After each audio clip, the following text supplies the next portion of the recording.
parents sold car they gave me for my birthday, to pay for my gold sister's wedding. I got angry and ruined her celebration, and now I'm laughing because her fiancé left. I'll never forget my 18th birthday. My parents handed me the keys to a bright red 2010 Mustang GT, and for a moment it felt like the universe had aligned perfectly. This car wasn't just a vehicle, it was freedom. It was late-night drives with my friends, the soundtrack of blasting music, and moments of quiet clarity when I was alone, just me and the open road. I washed it every weekend, waxed it until it shined, and even gave it a name, Scarlet. So you can imagine my shock when Scarlet was suddenly gone. At first I thought she had been stolen. I came home from work and the spot in the driveway where she usually sat was empty. I burst into the house in a panic and asked my parents what had happened. My dad casually mentioned, "Oh, we sold it. Needed the extra money for Olivia's wedding." Like he was talking about trading in an old couch. I couldn't believe what I was hearing. My parents had sold the car they gave me without even telling me, just to throw my sister a dream wedding. And not just any wedding. Olivia wanted everything over the top, a designer dress, a venue that looked like a castle, an open bar, the works. Apparently, the 20 grand they had already set aside wasn't enough. Here's the kicker, the car wasn't even registered in my name. Technically, it was in my dad's name, so legally they could do whatever they wanted with it. But morally? It was a betrayal I couldn't overlook. They didn't even have the decency to ask me.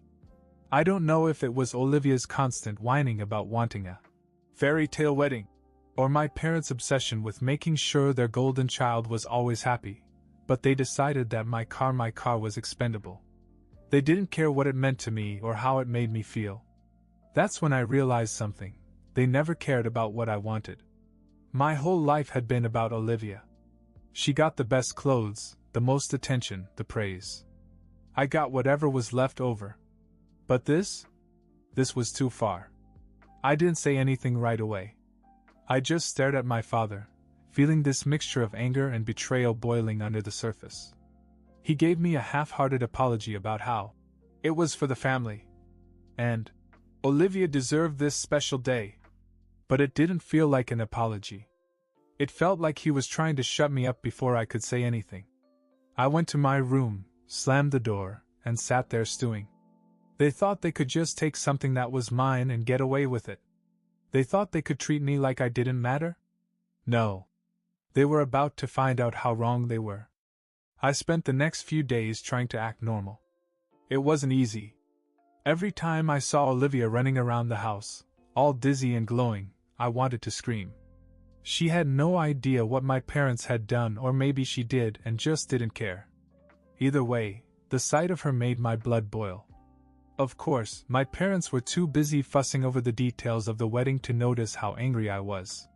The catering menu, the flower arrangements, the rehearsal dinner, it was all anyone talked about. And every time they brought it up, all I could think about was Scarlett sitting in some stranger's driveway because they had sold her out from under me. I decided I wasn't going to let it go. Not this time. Not after years of being pushed aside so Olivia could have the spotlight. This wasn't just about the car. It was about everything. The years of being treated like I was less important, the constant favoritism, the way my parents had made it crystal clear that Olivia came first. But if they were going to have a perfect wedding for their perfect daughter, I was going to make sure they remembered it for another reason. The idea came to me when I overheard Olivia talking to her fiancé, Ryan, in the living room. I wasn't eavesdropping, not on purpose, anyway, but her voice carried. She was complaining about some small detail, something about the colors of the napkins not matching the table runners. Ryan didn't seem to care. He just sat there, nodding along, clearly used to tuning her out. That's when it hit me, Ryan. He was the weak link. He wasn't exactly the picture of a devoted fiancé. He seemed more like the kind of guy who went along with things because it was easier than arguing. I'd seen him checking his phone during their conversations, rolling his eyes when she wasn't looking, even complaining to my dad about how expensive everything was getting. If I could get to Ryan, if I could plant just the right seed of doubt, I could blow this whole thing wide open. Of course, it couldn't be anything obvious. If Olivia or my parents suspected I was involved, they'd never let me hear the end of it. I had to be subtle, careful. Something that couldn't be traced back to me. I spent the next few days gathering information. It wasn't difficult. Olivia loved to talk, especially about herself. She'd go on and on about her relationship, her plans, her vision for the future. And in all her ramblings, I began to notice cracks. Like how Ryan didn't want to move to the city she picked out. Or how he wasn't on board with her quitting her job to focus on being a wife. It was clear that Ryan was already on edge. He just needed a little push. And I was more than happy to give it to him. The opportunity presented itself sooner than I expected. Ryan stopped by one afternoon while Olivia was out with Mom, finishing up some wedding nonsense. I was in the garage, pretending to organize tools, when he wandered in looking for a beer. "The fridge is over there," I said, nodding toward the mini fridge in the corner. He grabbed one, popped the top, and leaned against the workbench. "Man, this wedding stuff is killing me," he said, half laughing, half serious. "I don't know how people do it. I didn't even have to push." He was already cracking up. "Yeah, it seems like a lot," I said, keeping my tone neutral. "But hey, Olivia has a way of getting what she wants, right?" He snorted. "You're telling me. It's her world and I'm just living in it." I could have stopped there, but I wasn't finished. "Must be tough," I said. "I mean, you're paying part of the bill, right?" He nodded and took a long sip of his beer. "Yeah, and her parents are chipping in too, but man, it's a lot. I told her we don't need all that, but she won't listen. Says it's her dream." I shrugged like I didn't care. "I guess it's worth it if you're sure she's the one." That hit harder than I expected. Ryan hesitated, staring into his beer as if it held all the answers. "Yeah, sure," he said, but it didn't sound convincing. Bingo. I decided to twist the knife a little more. "You know," I said casually, "Olivia's always been intense. My parents spoil her, so she's used to getting her way. But hey, if you're okay with it, more power to you." Ryan didn't say anything, but the look on his face said it all. I let the conversation die after that, not wanting to overplay my hand. But I knew I'd planted something. A little doubt, a little unease. And with Olivia's personality, it wouldn't be long before that seed grew into something bigger. Over the next few days, I kept my distance, watching from the sidelines as things began to change. Ryan seemed more distant, less enthusiastic.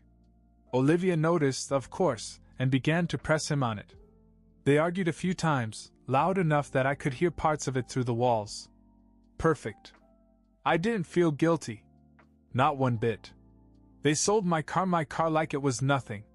They deserved it. And Olivia? She finally got a taste of what it felt like to lose something she thought was hers. I didn't have to wait long for things to explode. The engagement party was the perfect storm. Olivia had planned this extravagant event in a fancy hall, complete with a live band, a professional photographer, and enough food to feed a small army. My parents had helped pay for it, of course. I went, mostly because skipping it would have been too obvious. Also, I wanted to see how things went. Everything started out well. Olivia was beaming, basking in the attention as her friends and family flocked around her. Ryan played his part, smiling and shaking hands, but I could see the cracks. He wasn't as attentive, didn't hover around her like an adoring fiancé should. He spent more time at the bar than at her side, which I found hilarious. And then it happened. About halfway through the night, someone made a toast one of Olivia's friends, I think. She went on and on about how perfect Olivia and Ryan were for each other, how they were soulmates, and how lucky Ryan was to have found someone as amazing as Olivia. Ryan's smile faltered. Only for a second, but I caught it. And apparently so did Olivia. She cornered him after the toast and pulled him into a side room where they thought no one could hear. But they were loud. And angry. "What's wrong with you?" Olivia's voice carried through the thin walls. "You've been acting strange all night."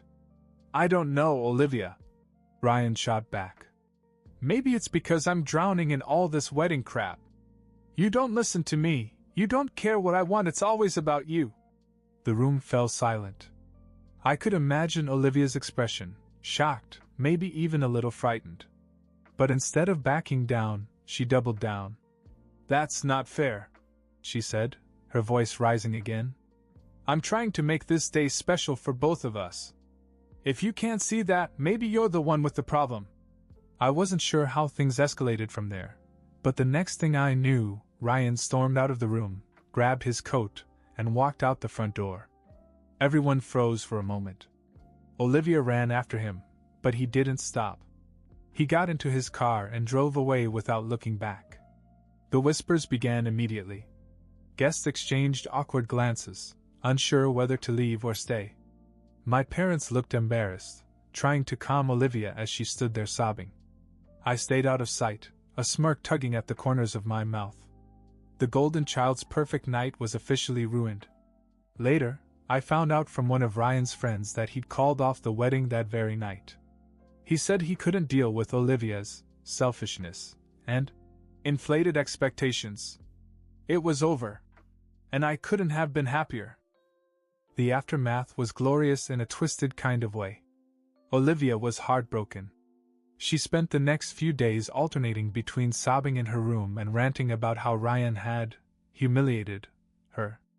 My parents, predictably, rallied around her, blaming everyone but Olivia for what had happened. He's just a coward, my mother said. He couldn't handle someone as strong and ambitious as Olivia. Good riddance, my dad chimed in. She deserves better. I didn't say much. I just watched the whole golden child narrative crumble. The engagement was off. The dream wedding was off. And my parents were out thousands of dollars for an event that was never going to happen. But then came the inevitable confrontation. One night, after Olivia had cried herself to sleep, my parents cornered me in the kitchen. My mom started with the usual guilt trip routine. How can you stand by and watch your sister go through this? She's devastated. I shrugged. Not my problem. That set my dad off. You've been acting smug ever since this happened. Did you have something to do with it? I decided to be honest. Yes, I said. I talked to Ryan. I told him the truth about Olivia. I guess he didn't like what he heard. They stared at me stunned. My mom looked like she was going to cry. My dad, on the other hand, looked ready to explode. You ruined your sister's life for what? Some petty revenge? No, I said. I stood up for myself. You sold my car without asking me, just to pay for her wedding. You treated me like I didn't matter my whole life, and I'm done. You wanted to make Olivia's day perfect? Well, now you've got exactly what you deserve. That was the moment I knew there was no turning back. My dad pointed to the door and said, Get out. We don't want to see you anymore. I didn't argue. I packed my things that night and left. I used some of the money my parents reluctantly gave me after I sold the car to buy an older, used truck. It wasn't Scarlet, but it got the job done. It's been 3 months now. I moved a few hours away, got a decent job, and started over. I haven't spoken to my parents or Olivia since that night, and honestly, I don't miss them. They chose their favorite, and I chose to walk away. Do I feel bad about ruining Olivia's engagement? Not even a little. They crossed the line when they sold Scarlet, and they learned the hard way that I'm not someone they can just walk all over. Revenge may not fix everything, but damn, does it feel good. The truck I bought was nothing special, an old Tacoma with a few dents and scratches, but I came to like it. It wasn't Scarlet, but it was mine, and it got the job done. Every time I worked on it, tweaked the engine or fixed a squeak, it reminded me that I could rebuild, even if it wasn't perfect. Working at the shop kept me busy. The guys there were cool, the pay wasn't bad, and no one asked too many questions about why I was suddenly looking for a job. I told them enough to keep them satisfied. I had a falling out with the family, needed a fresh start. They didn't push for more. Despite the distance, small-town gossip has a way of finding you. Some mutual friends kept me in the loop about Olivia and my parents. Apparently, Olivia was still reeling. She hadn't recovered from Ryan dumping her in such a public and humiliating way. He'd moved to another state not long after and was already seeing someone else. My parents, on the other hand, were doing damage control. Hosting brunches, telling anyone who would listen that Olivia was taking time to focus on herself. And spinning the story to make it seem like Ryan was the problem. Typical. But the most unexpected twist came one night when I was at a bar near my apartment. I was sipping a beer and watching a game on the TV above the bar when someone slid onto the stool next to me. Small world. A familiar voice said. I turned around and there he was, Ryan. I just stared at him for a second, stunned. He looked different than I remembered, more relaxed, less tense. But it was definitely him. What are you doing here? I asked. Moved into town a few weeks ago, he said with a shrug. Needed a fresh start. Couldn't exactly stay in this city after, well, you know. Yeah, I know, I said, grinning. Man, your family, no offense, but they're crazy, he said, shaking his head. Olivia, your parents, they're on another level. The way they micromanaged everything, the expectations, it was like I signed up to marry all three of them. I laughed, because what else could I do? You're not wrong. They've been like that all my life. Olivia gets what she wants, and the rest of us just have to deal with it. Ryan sat back and took a long sip of his drink. You know, I didn't realize how bad it was until I got out. The wedding was just the tip of the iceberg. She wanted me to quit my job to move closer to your parents. Said it was important to stay in the family fold. Classic Olivia, I said. He shook his head and smiled faintly. I should thank you, really? If you hadn't said what you did, I might have gone through with it. You saved me a lifetime of headaches. I raised my glass. Here's to dodging bullets. We ended up talking for a couple of hours. Ryan didn't hold a grudge, which surprised me. If anything, he seemed relieved to have someone who understood how crazy the whole situation had been. Before he left, he said something that stayed with me. You did the right thing by standing up for yourself. They may hate you for it, but at least you're free. That's more than a lot of people can say.